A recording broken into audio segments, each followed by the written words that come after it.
Hello everyone, स्वागत है आपको हमारे YouTube चैनल डे 2 स्टडी में। आज के इस वीडियो में मैं आप सभी को poetry lesson 1 dust of snow के बारे में बताऊंगा, जो रॉबर्ट फ्रॉस्ट के द्वारा लिखा गया है। पोएम आप सब पढ़ लीजिएगा। मैं आप सभी को बस एक्सरसाइज बताऊंगा, तो चलिए स्टार्ट करते हैं। Stanza number 1। फर्स्ट क्वेश्चन है, where was the poet standing? लेखक कहाँ खड़ा था? आंसर है, the poet was standing under a hemlock tree. लेखक धतूर के पेड़ के नीचे खड़ा था। सेकेंड क्वेश्चन है, who was sitting on the tree? पेड़ पर कौन बैठा था? आंसर है, a crow was sitting on the tree. पेड़ पर एक कौवा बैठा था। थर्ड क्वेश्चन है, where does the particles of snow fail? बर्फ के कण कहाँ गिरे? आंसर है, the particles of snow fell on the poet. बर्फ के कण लेखक के ऊपर गिरे। फोर्थ क्वेश्चन है, under which tree was the poet standing? लेखक कौन से पेड़ के नीचे खड़ा था? आंसर है, the poet was standing under a hemlock tree. लेखक धतूर के पेड़ के नीचे खड़ा था। Second stanza. First question, did the poet remain happy during the rest of day? क्या लेखक बाकी के दिन में खुश रहा? Yes, the poet remained happy during the rest of day. हाँ, लेखक बाकी के दिन में खुश रहा। सेकंड क्वेश्चन है, which particles did the crow shake down? कौवा ने किसके कण नीचे गिराए? आंसर है, the crow shook down the particles of snow. कौवा ने बर्फ के कण नीचे गिराए। Third, by whom the poem dust of snow is composed by? कविता किसके द्वारा रचित है? The poem dust of snow is composed by Robert Frost. Dust of snow Robert Frost के द्वारा रचित है। Here I stand for थे। यहां मैं किसके लिए रचित है? Third option, poet. तो चलिए शॉर्ट आंसर टाइप क्वेश्चंस करते हैं। पहला, how has the poet observed nature in the poem dust of snow? प्रस्तुत कविता डस्ट ऑफ स्नो में कवि प्रकृति को किस प्रकार निरीक्षित करता है? आंसर है, in the poem dust of snow the poet was in sad and depressed mood. Dust of snow कविता में लेखक उदास और दुखी मनोदशा में था। But when the crow shook the dust of snow, लेकिन जब कौवा ने बर्फ के कण धतूर के वृक्ष from the hemlock tree and dropped it on the poet, लेखक के ऊपर गिराया, इट चेंज्ड पोएट्स मूड, तब लेखक की मनोदशा बदल गई। 10. पोएट ऑब्जर्व्ड नेचर, इस प्रकार लेखक ने प्रकृति को एज ए पॉजिटिव वे, उन्हें सकारात्मक माध्यम में प्रेरित किया। इन the poem dust of snow, dust of snow poem में इसका पूरा अर्थ होगा, डस्ट ऑफ स्नो कविता में लेखक दुखी और उदास मनोदशा में था, लेकिन जब कौवा धतूर के पेड़ से बर्फ के कण लेखक के ऊपर गिराया तब लेखक की मनोदशा बदल गई। इस प्रकार प्रकृति ने उन्हें सकारात्मक व्यवहार करने के लिए प्रेरित किया।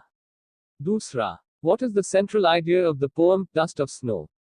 प्रस्तुत कविता डस्ट ऑफ स्नो का मुख्य विषय क्या है? आंसर, सेंट्रल आइडिया आपका हेडिंग रहेगा। It is a fine and short poem of Robert Frost.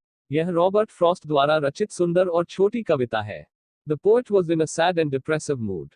कवि उदास और दुखी मनोदशा में था। From a hemlock tree, hemlock के पेड़ से। A crow shakes of the dust of snow on the poet, एक कौवा बर्फ के कण कवि के ऊपर गिराता है। The snow changed the poet's mood and makes him happy. बर्फ कवि का मूड बदल देता है और उसे खुश करता है। He has wasted a part of his day regretting but now with the changes of mood. लेकिन वह अब मूड बदल जाने पर दिन के शेष भाग का प्रयोग करना चाहता है। He wants to use the rest of day in happy mood.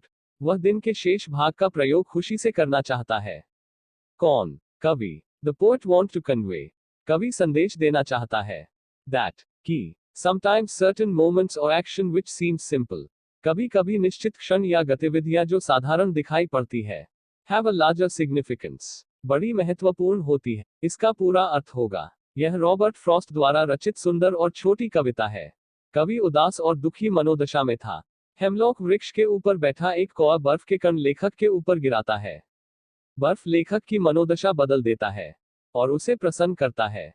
किसे? लेखक को। वह पछताकर अपने दिन का एक हिस्सा नष्ट कर देता है, लेकिन अब वह दिन के शेष भाग का प्रयोग खुशी से करना चाहता है। कवि हमें संदेश देना चाहता है कि कभी कभी निश्चित क्षण या गतिविधियां जो साधारण दिखाई पड़ती है वो बहुत महत्वपूर्ण होती है। तीसरा क्वेश्चन है, What mood of the poet is reflected in the poem? How does it reflect? इस कविता में कवि की किस मनोदशा को प्रस्तुत किया गया है? इसे किस प्रकार प्रस्तुत किया गया है? आंसर है, The mood of the poet appears to be sad and depressive mood in the poem. इस कविता में कवि की मनोदशा उदास और दुखी प्रतीत होती है। When crow shake down, लेकिन जब कौवा ने नीचे गिराया डस्ट ऑफ स्नो, बर्फ के कण, ऑन द पोएट, कवि के ऊपर, हिज मूड चेंज्ड, उसका मूड बदल गया, ही बिकेम हैप्पी, वह खुश हो गया। The crow and the hemlock tree used in the poem to indicate harshness and bad omen respectively. इस कविता में क्रो और हेमलॉक ट्री क्रमशः कठोरता और अपसगुन का संकेत देते हैं। चौथा question, where was the poet and what happened to him? कवि कहां पर था और उसके साथ क्या हुआ? आंसर है, in a sad and depressive mood, उदास और दुखी मनोदशा में। The poet stood under a hemlock tree, कवि हेमलॉक ट्री के नीचे खड़ा था। Then some particles of snow shakes down upon him, तभी कुछ बर्फ के कण कवि के ऊपर गिरा। बाय अ क्रो, कौवा के द्वारा, एंड हिज मूड चेंज्ड, और उनकी मनोदशा बदल गई। So he felt happy in the rest of day, इसलिए वह दिन के शेष भाग में खुश रहा। इसका पूरा अर्थ होगा, उदास और दुखी मनोदशा में कवि हेमलॉक ट्री के नीचे खड़ा था, तभी कुछ बर्फ के कण एक कौवा के द्वारा कवि पर गिरा, और उनकी मनोदशा बदल गई, इसलिए वह दिन के शेष भाग में खुश रहा। Narrate a similar experience of your life when nature intervened and changed your mood. इसी प्रकार के अनुभव अपने जीवन के बारे में बताएं जिसमें प्रकृति के समावेश ने आपकी मनोदशा को बदल दिया हो। आंसर है, यस, हाँ। Many times when we feel hopeless, कई बार जब हम निराश हो जाते हैं, where small things happens, तब बहुत छोटी सी घटना होती है, and changes our mood, और हमारा मन बदल जाता है। Whenever, जब कभी, we are disappointed, हम निराश रहते हैं, we sit a quiet place, तब हम किसी शांत जगह जाकर बैठ जाते हैं, and, और, after some time, कुछ देर बाद, our mood changes, हमारा मन बदल जाता है, और हम खुश हो जाते हैं। इसका पूरा अर्थ होगा, कई बार जब हम निराश हो जाते हैं तो बहुत छोटी सी छोटी चीज हमारे मन को बदल देती है। जैसे कि, जब हम निराश रहते हैं तो किसी शांत जगह जाकर बैठ जाते हैं और कुछ देर बाद हमारी मनोदशा बदल जाती है, और हम खुश हो जाते हैं। तो चलिए लॉन्ग आंसर अप करते हैं।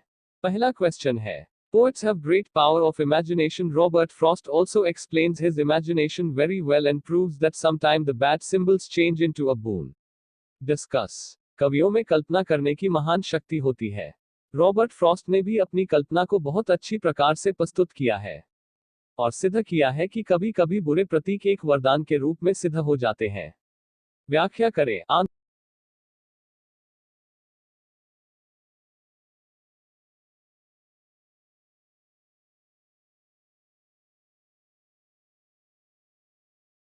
आंसर है, in fact there no doubt, वास्तव में इसमें कोई संदेह नहीं है, दैट, कि poets have great power of imagination, कवियों में कल्पना करने की महान शक्ति होती है, एज, जैसे कि, Robert Frost has also presented, Robert Frost ने भी प्रस्तुत किया है, हिज इमेजिनेशन, अपनी कल्पना को, वेरी वेल, अच्छे तरीके से, in this poem dust of snow, इस कविता डस्ट ऑफ स्नो में, the combination he made of the crow and the hemlock tree is amazing, उन्होंने जो संयोग कौवा और हेमलॉक ट्री का बनाया है, वह अद्भुत है। The tree which people call poisonous, जिस पेड़ को लोग जहरीला कहते हैं, and the crow which people consider as a symbol of bad omen, और कौवा जिसे लोग अपसगुन का प्रतीक मानते हैं। The same things bring joy to sad mind of the poet, वही चीजें कवि के दुखित मन को आनंदित कर देते हैं। In this way the poet has proved that sometimes, इस प्रकार कवि ने यह सिद्ध किया है कि कभी कभी, even bad symbols prove to be a boon, बुरे प्रतीक भी एक वरदान के रूप में सिद्ध हो जाते हैं। इसका पूरा अर्थ होगा, वास्तव में इसमें कोई संदेह नहीं है कि कवियों में कल्पना करने की महान शक्ति होती है। जैसा कि रॉबर्ट फ्रॉस्ट ने भी अपनी कल्पना को इस कविता डस्ट ऑफ स्नो में बहुत अच्छे तरीके से प्रस्तुत किया है। उन्होंने जो संयोग कौवा और हेमलॉक के वृक्ष का बनाया है, वह अद्भुत है। जिस वृक्ष को लोग जहरीला बोलते हैं और कौवा जिसे लोग अपसगुन का प्रतीक मानते हैं, वही चीजें कवि के दुखित मन को आनंदित कर देते हैं। इस प्रकार कवि ने यह सिद्ध किया है कि कभी कभी बुरे प्रतीक भी एक वरदान के रूप में हो जाते हैं। दूसरा question, simple moment proves to be very significant and saves rest of the day of poet from being wasted. Explain on the basis of the poem dust and snow. साधारण क्षण कई बार महत्वपूर्ण सिद्ध हो जाते हैं और कवि का अधिकांश दिन को व्यर्थ होने से बचाते हैं। प्रस्तुत कविता के आधार पर व्याख्या करें। आंसर है, nature is extremely beautiful, divine and wonderful. प्रकृति अत्यंत सुंदर, दिव्य और अद्भुत है। It can make even the saddest person happy. यह दुखी से दुखी व्यक्ति को भी खुश कर सकती है। As it is written in this poem that, जैसा कि इस कविता में लिखा गया है कि, when, जब, the poet was sitting under the hemlock tree, जब कवि हेमलॉक के पेड़ के नीचे बैठा था, with a sad mood, उदास मन के साथ, a crow dropped, एक कौआ गिराया, some snowflakes on his body, कुछ जमे बर्फ के कण, कवि के ऊपर, this changed the mood of the poet from sadness to joy, इसने कवि की मनोदशा को उदासी से आनंद में बदल दिया।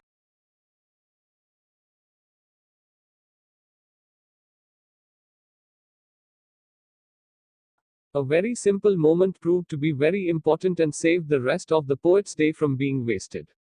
एक बहुत ही सरल क्षण बहुत महत्वपूर्ण सिद्ध हुआ और कवि के शेष दिन को व्यर्थ होने से बचा लिया। Sometimes, कभी कभी, negativity can lead to positive change. नकारात्मक चीजें से भी सकारात्मक बदलाव आ सकता है। A small thing make a big difference. एक छोटी सी चीज बड़ी बदलाव कर सकती है। The crow and the hemlock tree represent sorrow or bad omen. कौआ और हेमलॉक वृक्ष दुख अथवा अपसगुन को प्रदर्शित करते हैं। But, लेकिन, they became a source of joy for the poet. वे कवि के लिए आनंद का कारण बना। This was the beautiful message given by the poet in this poem. Dust of Snow. इस कविता डस्ट ऑफ स्नो में कवि द्वारा दिया गया यह सुंदर संदेश था। इसका पूरा अर्थ होगा प्रकृति अत्यंत सुंदर दिव्य और अद्भुत है। यह दुखी से दुखी व्यक्ति को भी खुश कर सकती है। जैसा कि इस कविता में लिखा गया है कि जब कवि हेमलॉक के पेड़ के नीचे उदास मनोदशा के साथ बैठा था, तब एक कौआ ने उसके शरीर पर बर्फ के कुछ कण गिरा दी। इसने कवि की मनोदशा को उदासी से आनंद में बदल दिया। एक बहुत ही सरल क्षण बहुत महत्वपूर्ण सिद्ध हुआ और कवि के शेष दिन को व्यर्थ होने से बचा लिया।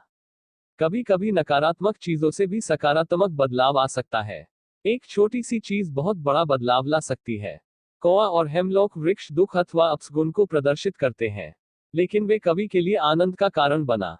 इस कविता डस्ट ऑफ स्नो में कवि द्वारा दिया गया यह सुंदर संदेश है।